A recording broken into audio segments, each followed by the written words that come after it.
দেখছেন সমাধান প্রয়োজনীয় কথা।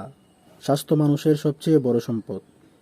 আমরা যদি সাধারণ স্বাস্থ্যবিধি মেনে চলি তবে সুস্থ দেহ দীর্ঘদিন বেঁচে থাকতে পারি।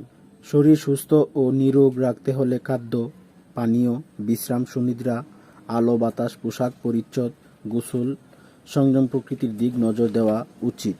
তবু যদি রোগের আক্রমণ আমাদের দেহে ঘটে তবে প্রাথমিক চিকিৎসা সাধারণ গাছগাছড়ায় প্রয়োগ অবশ্যই করা উচিত। রোগ কঠিন মনে হলে উপযুক্ত চিকিৎসা বা চিকিৎসক দেখানো দরকার।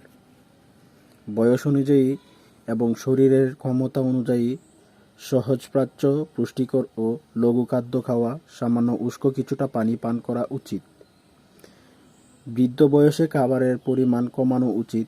খাদ্য 6 প্রকার, যথা 1. প্রোটিন জাতীয়, 2. ফ্যাট বা চর্বি জাতীয়, 3. কার্বোহাইড্রেট বা শর্করা জাতীয়, 4. লবণ জাতীয়, 5. পানি, 6. ভিটামিন। পানি ছাড়া জীবন বাঁচানো সম্ভব নয়। বিশুদ্ধ পানি উত্তম পানীয়। সেদিক থেকে টিউবওয়েল এর পানি অত্যন্ত নিরাপদ। সবথেকে ভালো পানি ফুটিয়ে ঠান্ডা করে খাওয়া। মুক্ত বায়ু ছাড়া দেহকে সুস্থ রাখা সম্ভব নয়।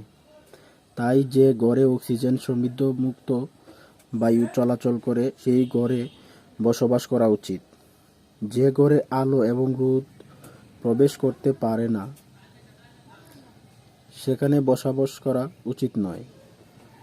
প্রতিদিন কিছুক্ষণ রোদে থাকলে দেহ সুস্থ ও নিরোগ থাকে। ভোরবেলা ভ্রমণ করা সবচেয়ে ভালো ব্যায়াম। এছাড়া খালি হাতে ব্যায়াম, দৌড়ানো, সাঁতার কাটা উৎকৃষ্ট ব্যায়াম। ধন্যবাদ সকলকেই। আজকে এই পর্যন্তই।